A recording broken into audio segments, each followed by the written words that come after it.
Namaste, and welcome to this first of a series of short talks about the Bahir, the Book of Clarity. Now, the Book of Clarity has come down to us without the name of its author, something which is quite normal in the case of Kabbalistic texts. Most of the texts go without the names of the authors. To Kabbalists, their own name just wasn't important enough to be included. Now, according to some scholars, the book was written in the 12th century. Others claim it is older. The book itself, in its opening statements, ascribes it to a famous rabbi who lived long before the oldest scholarly dating. Now, ascribing a text to a famous person is also not something very novel in Kabbalistic tradition. Sefer Yetzirah, for example, the book of formation or creation, is ascribed to the patriarch Abraham. Now, the Bahir, again, according to scholarly research, is a conglomeration of short paragraphs stemming from different sources, different times, and as such, should not be taken as a whole, containing a clear thread of development of the ideas presented. But this is only the scholarly opinion. So in these talks, I would like to share some of my own findings that came up while studying this fascinating text over the last 2 decades. Findings that show that the book certainly is one whole when looked at from a Kabbalistic perspective, and following up on the Kabbalistic techniques that the book itself presents. Now, the book is made up of very short chapters, paragraphs, that are brimming with Kabbalistic ideas and techniques. And in these talks, I will first give my own translation of each of the short paragraphs, and then read from my own running commentary that I'm writing. So the first short paragraph or chapter goes as follows. Rabbi Nachunya ben Akana, and this is the rabbi the book has hence been ascribed to, said, one verse, Job 37:21, says, "And now they do not see the light which is bright in the heavens." Another verse, Psalm 18:12, says, "He makes darkness his hiding place." It is also written, Psalm 97:2, "Clouds and mist surround him." So here we have an apparent contradiction, but the third verse comes and harmonizes them.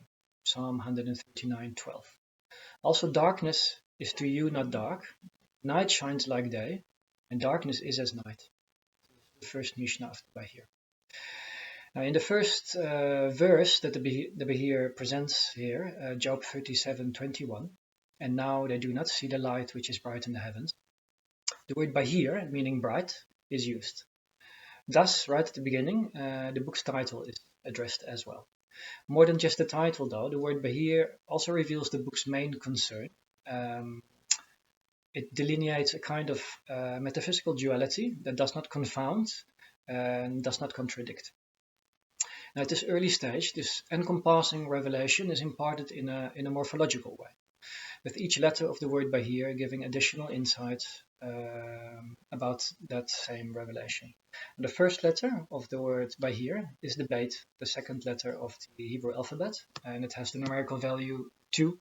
The gematria is 2. So the first word of the Hebrew Bible, the Torah, Bereshit, usually translated as in the beginning, begins with the same letter Beit, also with the number 2. And hence this Beit marks the start of creation, and hence the 2 marks the start of creation. So the number 2 that belongs to this letter, that according to Kabbalistic experience is its soul, refers to the duality that's the beginning and the driving force of all of existence. Now, that which precedes the 2, the symbol of duality, namely unity, is the true realm of God, true reality. Although our rational thoughts do not reach there, the Beit with its numerical value does pertain to this. It does denote this. So in the words of Rabbi Isaac the Blind, whose name in Aramaic is Sagi Nahor, meaning full of light, lived at the beginning of the 13th century, Rabbi Isaac the Blind says about this letter Beit, every writing that begins with this letter Beit, every word and every sentence that begins with this letter Beit, refers to that which our thoughts cannot arrive at. So it's kind of the finger pointing at the moon. Then the implication of this first esoteric teaching of the Bahir is that in order to follow its disclosures, in order to be part of the mystical journey it entails, a journey that is supposed to alter us fundamentally and permanently, we have to be in a very special state of mind. Now, since our rational thoughts are, amongst others, according to Rabbi Isaac the Blind, are stated to be incongruous to obtain this state, it is another kind of thought by which we should let ourselves be guided. So we learn that instead of approaching the Bahir with rational preconceptions of all kinds, we should rather be empty of all thought and humble in the face of every kind of self-identification. The distinction between lower thought and higher thought, as made in many Kabbalistic texts, is an illustration of this lesson. Higher thought being Chokhmah, the second Sphira, wisdom, lower thought being our world, Malchut, the kingdom. Now, the general Kabbalistic understanding concerning creation ties in with this same viewpoint. It is based on the concept of the 10 Sefirot, which is something that the Bahir is the first book that really deals with this. The streams preceding the Bahir, like not streams, the stream of Jewish mysticism that precedes the Bahir, the Merkabah mysticism, does not really go into the Sefirot as godly emanations or attributes. So in this sense, the Bahir was incredibly important to all the Kabbalists that followed it, and every main Kabbalist will quote and respond and interpret the Bahir in their own way. Now, these 10 Sefirot, these 10 godly emanations, they comprise original man, Adam, Katmon, and Eve. Now, original man makes up for all of creation in a macrocosmic sense. It's all of existence, but also comprises human in a microcosmic sense. Now, of all the 10 Sefirot, rational capabilities are said to only reach up to the second Sphira, which is called Chokhmah, wisdom. So for this reason, Chokhmah by the Kabbalists is called the first. So Recanati, a Kabbalist who lived around 1300, states that the word Reshit, which is part of the first word of the Torah, Bereshit, usually translated as in the beginning, points at wisdom. So the letter Beit, with its numerical value 2, is the beginning of Bahir and the Torah, that precedes Bereshit, is understood to emphasize the same position of wisdom. So the first Sphira Keter, the crown, that precedes Chokhmah, wisdom, really falls outside the account of the 10 Sefirot. It is, though, definitely part of the 10 Sefirot, but that's a different subject. So the first Sphira Keter is called the One, hence putting it outside of numerical limitation and putting it outside of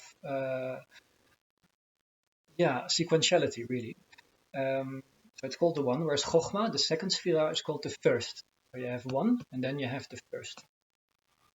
But thus we see that both the word Bahir and the Torah open with the letter Beit, the number 2, denoting at the same time physical duality and denoting also the root, the dissolution of this duality in the One. Now, as we shall see what follows, the Bahir deals with, exemplifies a metaphysical understanding of the process of creation as expressed by the interactions of the 10 Sefirot, the 10 godly emanations. In these processes, the third and the 10th Sefirot, called Bina, understanding, and Malchut, the kingdom, both feminine, play a very special role. Traditionally, these two Sefirot are said to be referred to by the second and the fourth letters of the Tetragrammaton. The Tetragrammaton is the most holy godly name that in the time of the temple was only pronounced by the high priest, and it is written with the letters Yud-He, Vav-He. The true pronunciation of the Tetragrammaton is lost to us now. Having established the fact that duality forms the beginning and driving force of material creation, as expressed by the Bahir's first letter Beit, with a numerical value 2, the word Bahir next professes the letter He, Bah-Ha, so the Ha is the next letter, the He. Now, in doing so, we are handed the subject that this announced duality pertains to. Beit points at the duality, and the He is the subject of the duality. Now, apart from its double presence in the Tetragrammaton, He, Vav, He, the duality that is inherent to the letter He is also expressed through the two Sefirot that the two letters He of the most holy name denote, Bina and Malchut. So the Tetragrammaton is written Yud, He, Vav, He, 2 times He, and these two He's Kabbalistically refer to respectively Bina, the third Sefirah, and Malchut, the 10th Sefirah. Now, although identical when part of the tetragrammaton, they're identically written, when represented by these two Sefirot, Bina and Malchut, the two letters reveal a distinction, and hence a hidden distinction. Thus we learn that the way things appear to the human intellect does not necessarily hold true on other levels of existence. We will find that when observed in a different state of consciousness, reality contains secrets that surpass or precede, or however you want to phrase that, our dual thought process. In this way, the Bahir develops the dichotomy of rationality and holism just by the mention of its name itself. Now, the third letter of the word Bahir is the Yud, numerical value 10. The Yud reiterates this sense of irrational coexistence of duality and unity as described before. So its numerical value 10 matches that of the two Heys. So Yud, Hey, Vav, Hey, tetragrammaton. The Hey is numerical value 5, the Yud 10. So two Heys make up for the 10. So the number 10 has as its base the number 1. And thereby states that just as duality of creation is just one side of the coin, the wholeness of reality as expressed in the 10 Sefirot harbors processes that are dual in an unprecedented uniting way. So whereas the onset of the creational processes takes place in the third Sefira Bina, understanding, represented by the first Hey of the four-lettered name, the tetragrammaton, their culmination is manifested through the 10th Sefira, Malchut, represented by the second Hey of that same godly name. Thus the third letter of the Bahir, with its numerical value 10, emphasizes the importance of the relationship between this third and the 10th Sefirot. 3 and the 10 are doubled here, featured twice. The Yud simultaneously represents the full fruition of dual creation, as the 10th Sefira Malchut, the kingdom, our present world, and the confirmation of unity through the realization that the 10 Sefirot are undivided in essence, which is something that's stated many times by Sefer Yetzirah, the book of creation or foundation. So the more profound implication is that creation is cyclical, which is a bit of a Hindu stance of time and creation. Now the last, fourth letter of the word Bahir is the Resh, that's the R sound. It speaks to us of the state of consciousness in which the perhaps confusing comments that I made before are bright and clear. That's the last letter of the Bahir, meaning bright. The Resh represents the state of spiritual enlightenment in Kabbalistic texts. It exemplifies the return to unity through or by means of the proper understanding of the duality that creation, as seen through the screen of our dual thought processes, presents us with. Now, like the letter Beit, the Resh contains the numerical imprint of duality. Whereas the Beit has the numerical value 2, the Resh has the value 200. And like the Beit, the Resh is also a so-called double letter. So it's another thing that the Beit has in common with the Resh. Now the double letter is a letter that has two different pronunciations in Hebrew. The second pronunciation of the Resh is a loss to us, like the correct pronunciation of the tetragrammaton. Together with the Beit, the Resh is also usually affiliated with the third Sefira Bina, understanding.